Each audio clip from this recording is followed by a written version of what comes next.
கர்த்தருடைய பரிசுத்த நாமத்திற்கு மகிமை உண்டாவதாக. ஆண்டவரும் இரட்சகரும் மீட்பரும் ஆகிய இயேசு கிறிஸ்துவின் ஈடு இணை இல்லாத நாமத்திலே உங்களை நான் வாழ்த்துகிறேன். இந்த 4வது நாள் நிகழ்ச்சியிலும் உங்களை சந்திப்பதில் நான் மிக்க மகிழ்ச்சி அடைகிறேன். சார்ல்ஸ் ஸ்பர்ஜன் என்ற கர்த்தருடைய ஊழியக்காரரிடத்தில் சிலர் போய் விதமாய் கேட்டார்களாம், ஐயா, வேதம் வாசிப்பது முக்கியமா இல்லை ஜெபம் செய்வது முக்கியமா என்று போய் கேட்டார்களாம். அப்பொழுது ஐயா அவர்களை பார்த்து கேட்டாராம், ஒரு மனிதனுடைய வாழ்க்கையில் அவன் சுவாச காற்றை உள்ளெடுப்பது முக்கியமா இல்லை அதை வெளியே விடுவது முக்கியமா என்று கேட்டார். அப்பொழுது அவர்கள் சொன்னார்களாம், ரெண்டுமே முக்கியம் தான் ஐயா அப்படின்னு பதிலளித்தார்களாம். அப்பொழுது சார்ல்ஸ் ஐயா சொன்னாங்க, அதுபோலதான் ஒரு கிறிஸ்தவனுடைய வாழ்க்கையிலும் வேத வாசிப்பும் ஜெபமும் ரெண்டுமே இன்றியமையாதது. பிரியமானவர்களே, நம்மில் அநேக வேளைகளிலே நாம் ஜெபம் செய்கிறோம், ஆனால் கர்த்தருடைய வசனத்தை படிக்கிறதற்கு நாம் மறந்து விடுகிறோம்.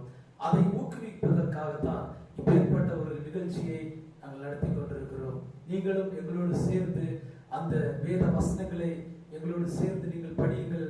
கர்த்தருடைய நாமம் மகிமைப்படட்டும். இந்த நாள் வாசிப்பதற்காக நாம் தெரிந்து கொண்ட வேத பகுதி மத்தேயு எழுதின சுவிசேஷம் அதிகாரம் 14 மற்றும் 15. மத்தேயு சுவிசேஷம் அதிகாரம் 14. அக்காலத்தில் கார்பாங்கு தேசாதிபதியாகிய ஏரோது இயேசுவின் கீர்த்தியை கேள்விப்பட்டு தன் ஊழியக்காரரை நோக்கி, இவன் யோவான் ஸ்நானன், இவன் மரித்தோரிலிருந்து எழுந்தான், ஆகையால் இவனிடத்தில் பலத்த செய்கைகள் விளங்குகிறது என்றான். ஏரோது தன் சகோதரனாகிய பிலிப்புவின் மனைவி ஏரோதியாளின் நிமித்தம் யோவானை பிடித்து கட்டி காவலில் வைத்திருந்தான். ஏனெனில் நீர் அவளை வைத்துக் கொள்வது நியாயமல்லவென்று யோவான் அவனுக்கு சொல்லியிருந்தான். ஏரோது அவனை கொலை செய்ய மனதாயிருந்தும் ஜனங்கள் அவனை தீர்க்கதரிசி என்று எண்ணினபடியால் அவர்களுக்கு பயந்திருந்தான். அப்படி இருக்க ஏரோதின் ஜென்ம நாள் கொண்டாடப்படுகிற போது ஏரோதியாளின் குமாரத்தி அவர்கள் நடுவே நடனம் பண்ணி ஏரோதை சந்தோஷப்படுத்தினாள். அது நிமித்தம் அவன், நீ எதை கேட்டாலும் தருவேன் என்று அவளுக்கு ஆணையிட்டு வாக்கு கொடுத்தான். அவள் தன் தாயினால் ஏவப்பட்டபடியே யோவான் ஸ்நானனுடைய தலையை இங்கே ஒரு தாளத்தில் எனக்கு தாரும் என்று கேட்டாள். ராஜா துக்கமடைந்தான். ஆகிலும் ஆணை நிமித்தமும் பந்தியில் கூட இருந்தவர்களின் நிமித்தமும் அதை கொடுக்க கட்டளையிட்டு ஆள் அனுப்பி காவற்கூடத்திலே யோவானை சிரசேதம் பண்ணுவித்தான். அவனுடைய சிரசை ஒரு தாளத்திலே கொண்டு வந்து சிறு பொண்ணுக்கு கொடுத்தார்கள். அவள் அதை தன் தாயினிடத்தில் கொண்டு போனாள். அவனுடைய சீஷர்கள் வந்து உடலை எடுத்து அடக்கம் பண்ணி பின்பு போய் அந்த சங்கதியை இயேசுவுக்கு அறிவித்தார்கள். இயேசு அதை கேட்டு அவ்விடம் விட்டு படவில் ஏறி வனாந்திரமான ஒரு இடத்திற்கு தனியே போனார். ஜனங்கள் அதை கேள்விப்பட்டு பட்டணங்களில் இருந்து கால்நடையாய் அவரிடத்திற்கு போனார்கள். இயேசு வந்து திரளான ஜனங்களை கண்டு அவர்கள் மேல் மனதுருகி அவர்களில் வியாதியஸ்தர்களாய் இருந்தவர்களை சொஸ்தமாக்கினார்.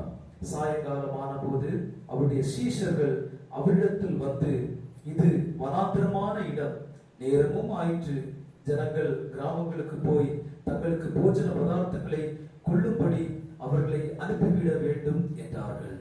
இயேசு அவர்களை நோக்கி, அவர்கள் போக வேண்டுவதில்லை, நீங்களே அவர்களுக்கு போஜனம் கொடுங்கள் என்றார்.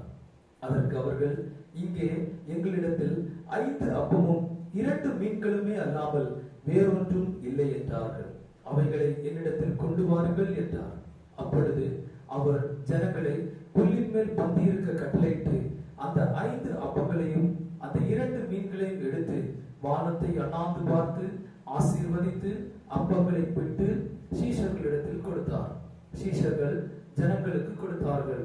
எல்லாரும் சாப்பிட்டு திருப்தி அடைந்தார்கள். மீதியான துணிக்கைகளை 12 கூடை நிறைய எடுத்தார்கள். ஸ்திரீகளும் பிள்ளைகளும் தவிர சாப்பிட்ட புருஷர்கள் ஏறக்குறைய 5000 பேராய் இருந்தார்கள். இயேசு ஜனங்களை அனுப்பிவிடுகையில் தம்முடைய சீஷர்கள் படவில் ஏறி தமக்கு முன்னே அக்கறைக்கு போகும்படி அவர்களை துரிதப்படுத்தினார். அவர் ஜனங்களை அனுப்பிவிட்ட பின்பு தனித்து ஜெபம் பண்ண ஒரு மலையின் மேல் ஏறி சாயங்காலம் ஆனபோது அங்கே தனிமையாய் இருந்தார். அதற்குள்ளாக படகு நடுக்கடலிலே சேர்ந்து எதிர்காற்றாய் இருந்தபடியால் அலைகளினால் அலைவுபட்டது.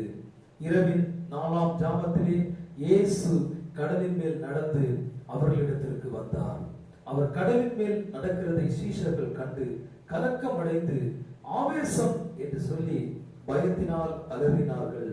உடனே இயேசு அவர்களோடே பேசி, திடன் கொள்ளுங்கள், நான் தான், பயப்படாதிருங்கள் என்றார். பேதுரு அவரை நோக்கி, ஆண்டவரே, நீரே ஆனால் நான் ஜலத்தின் மேல் நடந்து உம்மிடத்தில் வர கட்டளையிடும் என்றார். அதற்கு அவர், வா என்றார்.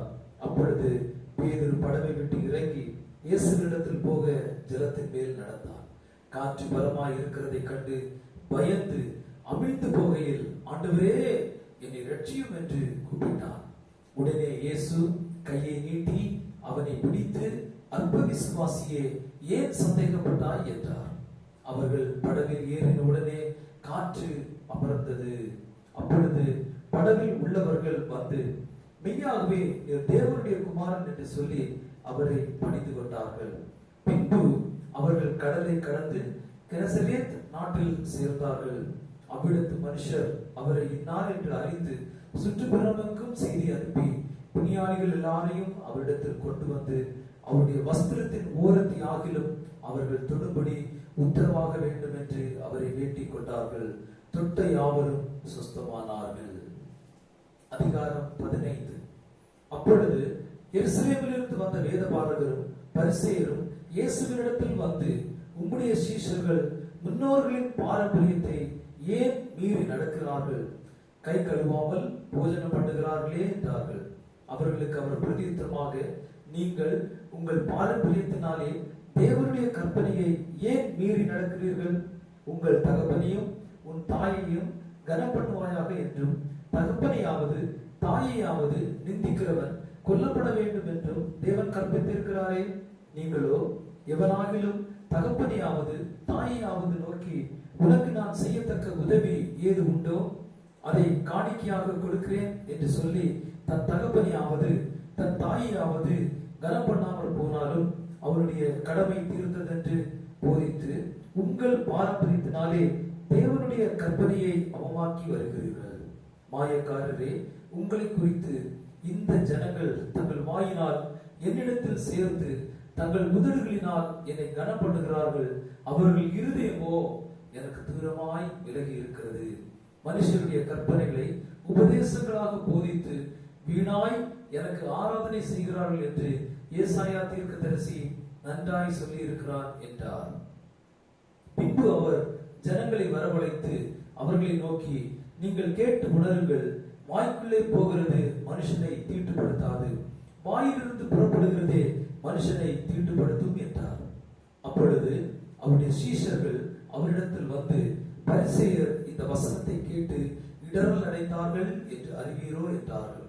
அவர் பிரதியுத்தரமாக, என் பரமபிதா நடாத நாற்றெல்லாம் வேரோடே பிடுங்கப்படும். அவர்களை விட்டுவிடுங்கள். அவர்கள் குருடருக்கு வழிகாட்டுகிற குருடராய் இருக்கிறார்கள். குருடனுக்கு குருடன் வழிகாட்டினால் இருவரும் குழியிலே விடுவார்களே என்றார். அப்பொழுது பேதுரு அவரை நோக்கி, இந்த உவமையை எங்களுக்கு வெளிப்படுத்த வேண்டும் என்றார். அதற்கு இயேசு, நீங்களும் இன்னும் உணர்வில்லாதவர்களாய் இருக்கிறீர்களா? வாய்க்குள்ளே போகிறதெல்லாம் வயிற்றில் சென்று ஆசன வழியாய் கழிந்து போகும் என்பதை நீங்கள் இன்னும் அறியவில்லையா? வாயிலிருந்து புறப்படுகிறவர்கள் இருதயத்திலிருந்து புறப்பட்டு வரும், அவைகளே மனுஷனை தீட்டுப்படுத்தும். எப்படியெனில் இருதயத்திலிருந்து பொல்லாத சிந்தனைகளும் விபச்சாரங்களும் வேசித்தனங்களும் களவுகளும் பொய் சாட்சிகளும் தூஷணங்களும் புறப்பட்டு வரும். இவைகளே மனுஷனை தீட்டுப்படுத்தும். கை கழுவாமல் சாப்பிடுகிறது மனுஷனை தீட்டுப்படுத்தாது என்றார். பின்பு இயேசு அவ்விடம் விட்டு புறப்பட்டு தீரு சீதோன் பட்டணங்களில் திசைகளுக்கு போனார். அப்பொழுது அந்த திசைகளில் குடியிருக்கிற கானானிய ஸ்திரீ ஒருத்தி அவரிடத்தில் வந்து, ஆண்டவரே, தாவீதின் குமாரனே, எனக்கு இரங்கும், என் மகள் பிசாசினால் கொடிய வேதனைப்படுகிறாள் என்று சொல்லி கூப்பிட்டாள். அவளுக்கு பிரதித்திரமாக அவர் ஒரு வார்த்தையும் சொல்லவில்லை. அப்பொழுது அவருடைய சீஷர்கள் வந்து, இவள் நம்மை பின்தொடர்ந்து கூப்பிடுகிறாளே, இவளை அனுப்பிவிடும் என்று அவரை வேண்டிக் கொண்டார்கள். அதற்கு அவர், காணாமற் போன ஆடுகளாகிய இஸ்ரவேல் வீட்டாரிடத்திற்கு அனுப்பப்பட்டேனே அன்றி மற்றபடி அல்லவென்றார். அவள் வந்து, ஆண்டவரே, எனக்கு உதவி செய்யும் என்று அவரை பணிந்து கொண்டார். என்றால் அவர் அவளை நோக்கி, பிள்ளைகளின் அப்பத்தை எடுத்து நாய்க்குட்டிகளுக்கு போடுகிறது நல்லதல்ல என்றார். அதற்கு அவள், மெய்தான ஆண்டவரே, ஆகிலும் நாய்க்குட்டிகள் தங்கள் எஜமான்களின் மேஜையிலிருந்து விழும் துணிக்கைகளை தின்னுமே என்றாள். இயேசு அவளுக்கு பிரதித்திரமாக, ஸ்திரீயே, உன் விசுவாசம் பெரிது, நீ விரும்புகிறபடி உனக்கு ஆக கடவது என்றார். அந்நேரமே அவள் மகள் ஆரோக்கியமானாள். இயேசு அவ்விடம் விட்டு புறப்பட்டு கலிலேயா கடல் அருகே வந்து ஒரு மலையின் மேல் ஏறி அங்கே உட்கார்ந்தார். அப்பொழுது சப்பானிகள், குருடர், ஊமையர், ஊனர் முதலான அநேகரை திரளான ஜனங்கள் கூட்டிக் கொண்டு இயேசுவிடத்தில் வந்து அவர்களை அவர் பாதத்திலே வைத்தார்கள். அவர்களை அவர் சுஸ்தப்படுத்தினார். ஊமையர் பேசுகிறதையும், ஊனர் சுஸ்தப்படுகிறதையும், சப்பானிகள் நடக்கிறதையும், குருடர் பார்க்கிறதையும் ஜனங்கள் கண்டு ஆச்சரியப்பட்டு இஸ்ரவேலின் தேவனை மகிமைப்படுத்தினார்கள். பின்பு இயேசு தம்முடைய சீஷர்களை அழைத்து, ஜனங்களுக்காக பரிதபிக்கிறேன், இவர்கள் என்னிடத்தில் 3 நாள் தங்கி இருந்து சாப்பிட ஒன்றுமில்லாதிருக்கிறார்கள். இவர்களை பட்டினியாய் அனுப்பிவிட எனக்கு மனதில்லை, வழியிலே சோர்ந்து போவார்களே என்றார். அதற்கு அவருடைய சீஷர்கள், இவ்வளவு திரளான ஜனங்களுக்கு திருப்தி அடையும்படி வேண்டிய அப்பங்கள் இந்த வனாந்திரத்திலே நமக்கு எப்படி அகப்படும் என்றார்கள். அதற்கு இயேசு, உங்களிடத்தில் எத்தனை அப்பங்கள் உண்டு என்று கேட்டார். அவர்கள், 7 அப்பங்களும் சில சிறு மீன்களும் உண்டு என்றார்கள்.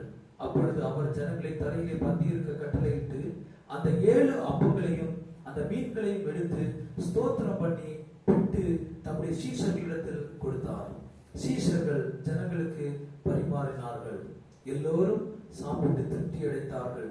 மீதியான துணிக்கைகளை 7 கூடை நிறைய எடுத்தார்கள். ஸ்திரீகளும் பிள்ளைகளும் தவிர சாப்பிட்ட புருஷர் 4000 பேராய் இருந்தார்கள். அவர் ஜனங்களை அனுப்பிவிட்டு படவில் ஏறி மக்தலாவின் எல்லைகளில் வந்தார். இத்துடன் இந்த நாள் வாசிக்க வேண்டிய வேத பகுதி நிறைவடைந்து விட்டது. மீண்டும் உங்களை சந்திக்கும் வரை தேவனுடைய கிருபை உங்கள் அனைவரோடு கூட இருப்பதாக. ஆமென். அல்லேலூயா.